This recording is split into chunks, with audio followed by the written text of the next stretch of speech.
Hi, this is ProACT Sam. Welcome to this live webinar. I decided to wear glasses today. I hope you can cope with that, and might be a bit of reflection, but we'll see. Today is May Day. It's a public holiday in many EU countries around Europe. Not in the UK. The UK traditionally have their May Day celebrations on May the 1st. On the bank holiday is the Monday after whatever the relevant date is. But this year, the UK have moved their bank holiday to next week. So May Day, if you look back at the history, for the Roman gods, it was for the goddess of Flora, and for the Greek gods, it was a festival associated with Dionysus and Aphrodite, who are the two gods most associated with Cyprus and Paphos in particular. And the celebrations in Greek times could last for maybe 3 days or a month, and mainly at the night, and some people might have called them orgies, but that is the island of love, that is Cyprus, and the traditions of this festival. May Day is actually halfway between spring and the midsummer, when we have the summer solstice, and so we're halfway through this current quarter that began in Easter, and is our period of lockdown, is our period of World War C with the Corona crisis. So we're halfway there, and looking forward to what comes next in World War C. The coping with Corona crisis for business, for expats with overseas property and holidays, and working and living and working abroad. So we had Easter Sunday when Boris, the UK Prime Minister, rose from his deathbed and came back to life and came back among us to lead the UK recovery from Corona. And funnily enough, there's already the UK May bank holiday was changed from the 4th of May to next Thursday, the 8th of May, because it's celebrating the 75th anniversary of VE Day, the official end of World War II. And would you believe it, that the UK's current lockdown finishes on the 9th of May, not the 8th of May, because the 8th of May, next Thursday now, is officially a public holiday in the UK, and it's going to be celebrated as VE Day, Victory in Europe Day, and maybe we can call it VC Day, Victory Against Corona Day, and the day that we could actually start moving forward, and maybe all start meeting again. Up until now, we don't know where and we don't know when we'll meet somebody again, but we look forward to those summer days in midsummer coming ahead, and when we get back to work. So a business that gets back to work, we're going to look at some of the timetables in a moment. The business that gets back to work, what have they got to do? Well, they have to adapt. So as a business comes out of lockdown, the current panic is not going to go away. The consumers are people that are worried about their health as much as the staff are. So a business has to adapt its way forward. So all the things that have been drummed into people and conditioned over the last 6 to 8 weeks about distancing, washing hands, using gloves, will have to be introduced within a business. And so there's a limit to the number of people that can meet up, be in the same place, and a business which is a retail business, we've got people coming in and out, will have to have attention to hygiene and attention to what to take care of. So you can't shake hands, you can't touch, and any business will need gloves if there's going to be exchange of documents, signing of pens, use of toilets or cups, until the concerns of customers and staff are allayed. So everybody should prepare for that and go out on a spending spree, not for toilet rolls, but for things like hand wash, wet wipes and gloves, so that their business can present to their customers the confidence that that they're going to be safe and looked after. Although an interesting statistic that I saw this week is, if you catch corona, the probability of dying once you catch corona is about the same as the average probability of anybody dying this year. So on the 1st of January this year, there's a possibility you might die from an illness, from an accident, or sudden unexpected event during the year.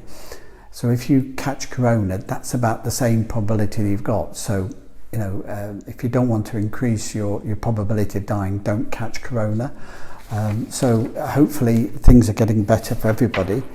It's not necessarily something we should worry about. If you catch corona, you could get serious complications, you could die. The older you get, the more likely you are to have complications. But also, it's what about the impact on the rest of the body. It's the same with any disease that you get.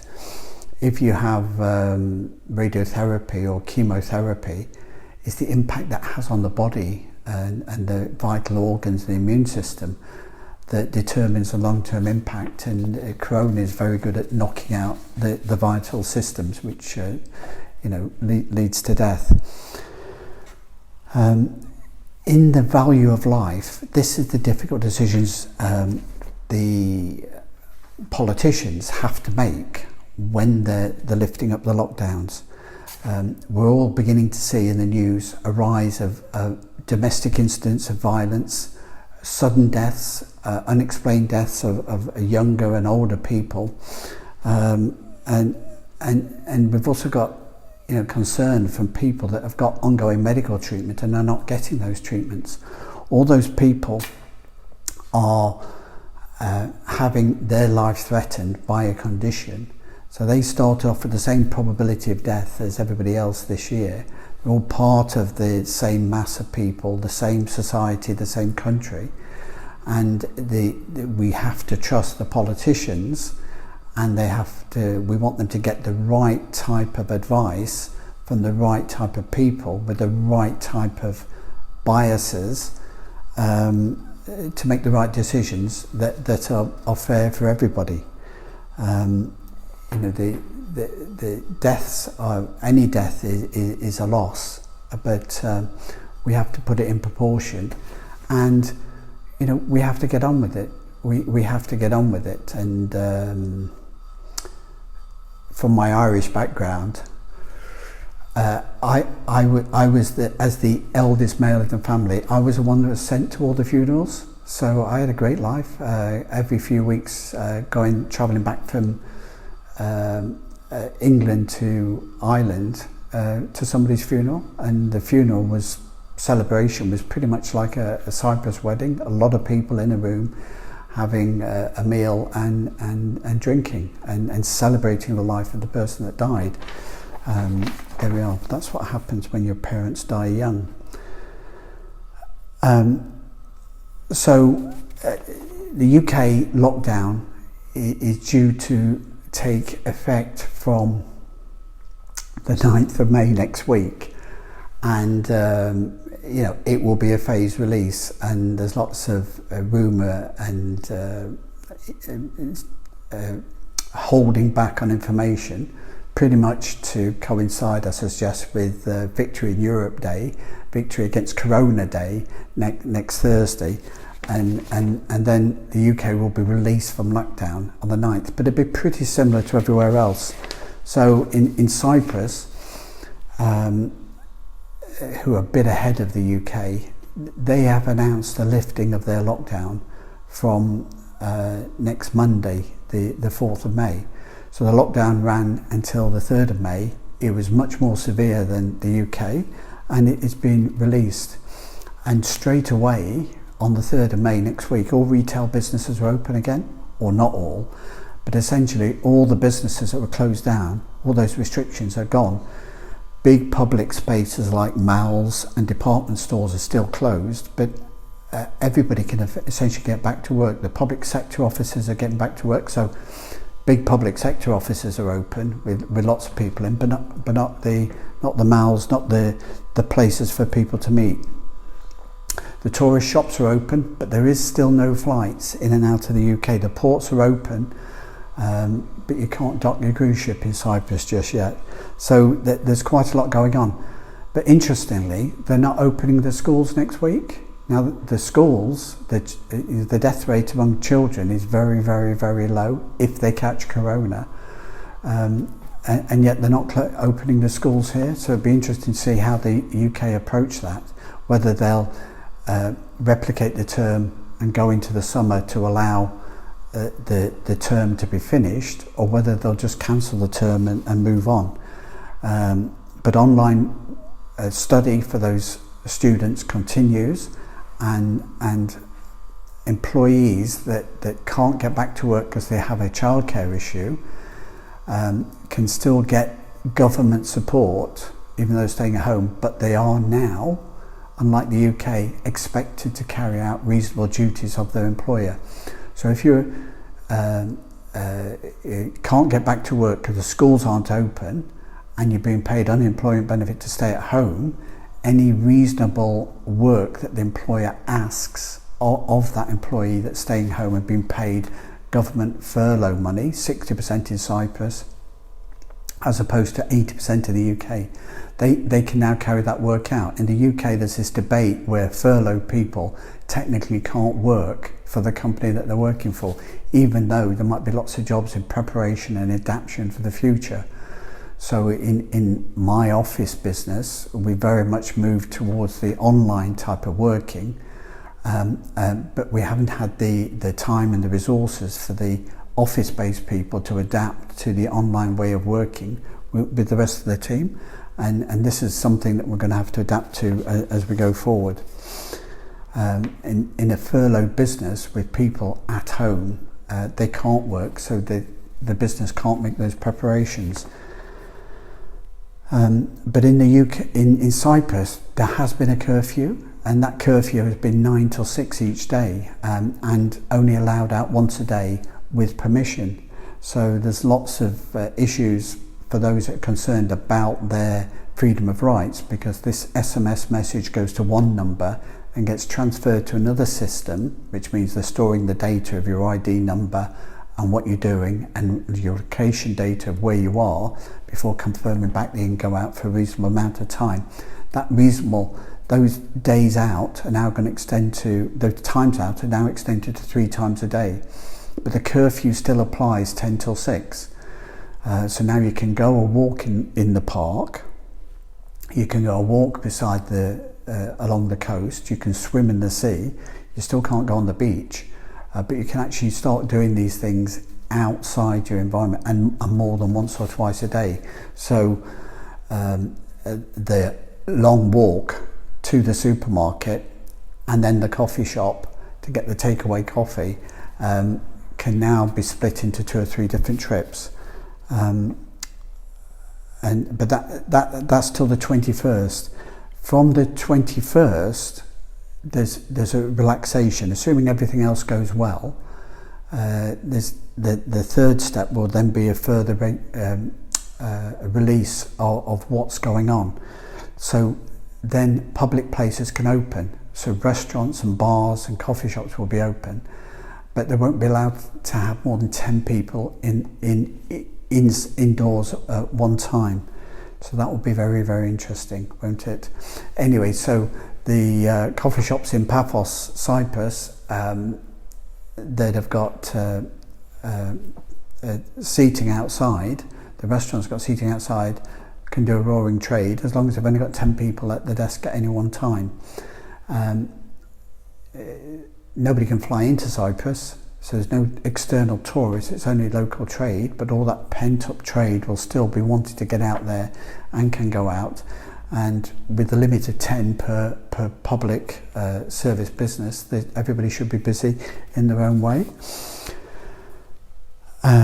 And the hair and beauty, we can all start getting a haircut from the 21st of May. In June then, there's a wider opening. So God forbid, betting shops are allowed to open again in Cyprus, and the beaches. So people will be allowed to go on the beach. Now there's still no official date for airports to open. At the moment, the Cyprus airports are remaining closed to the 17th of May. They've said that the ports will open, but they haven't specified whether the airports will open beyond the 17th of May, and whether commercial flights will be able to bring people in. But travel restrictions are likely to continue for some time. And obviously to a country like Cyprus, could be quite a difficult thing. Cargo can come in and out, trade can come in and out, but not people. And this is an interesting thing. So you just have to hold on to your horses if you're thinking about the beaches and the coffee shops in Cyprus, because you have to be able to get here first. So that's an interesting idea. So 17th of May, so sometime between now, the 1st, and the 17th, we're looking for, would there be any changes and restrictions in Cyprus? Brings a whole new issue about how airlines are going to operate, with a business that needs to have social distancing and spacing. I am very, very happy to go on a 747 and be the only person on that plane. I'll even have 10 people on that plane and be very happy for that journey. But whether we can afford that, whether the airlines can afford it, and whether that world returns is a very interesting point. So for expat business, how are we going to be able to adapt and do that going forward? So are our business associates, our business companies still going to be in business? Are the consumers going to still be in place? So if you've got a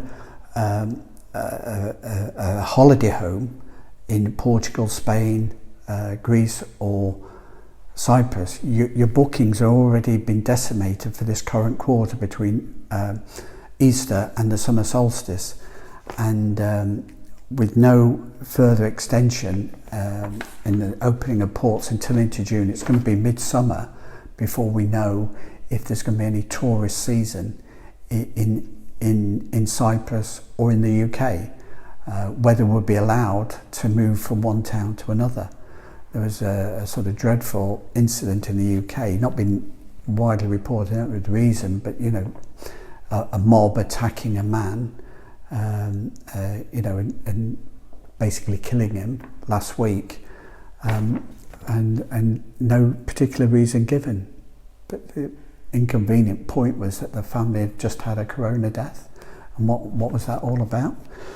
So these are things that happen and before people can be released and what have you. Those cautions are still going to be there, and how are we going to be able to move forward? So business are going to need to work out how they can communicate with their clients. We've seen a big rise in the use of online technology for video conferencing like Zoom. But Zoom, Skype, FaceTime and Google Hangouts and chats have been around for years and years and years. And we have run those in our business for over 10 years. We actually stopped using Skype 10 years ago because it was just so difficult to get people to customers as well as staff to adopt it when there are other things that are going around. But if you've got a modern day mobile phone in your hand, you've got a computer. You are, like they were in Star Trek, you've got your own personal communication device, and as the government are using it now, they know your location, they know what you're doing, they can communicate in real time. So a business has got to bring itself up to speed with its chats, its communication, using social media not for trivia, but using the social media platforms to enable the communications between people, to allow us to find a way to get on and to live with the new world. Corona may or may not be worse than measles or smallpox or bubonic plague, but if you go back to Ireland in the 18th century, with the potato blight, the infection that decimated the crops of the Irish farmers, the population of Ireland went down about 25%. Some of that was deaths, but a lot of the deaths were related to malnutrition and depravity and desperation and migration. People making a mass exodus to places like the United States, for a new start and a new life.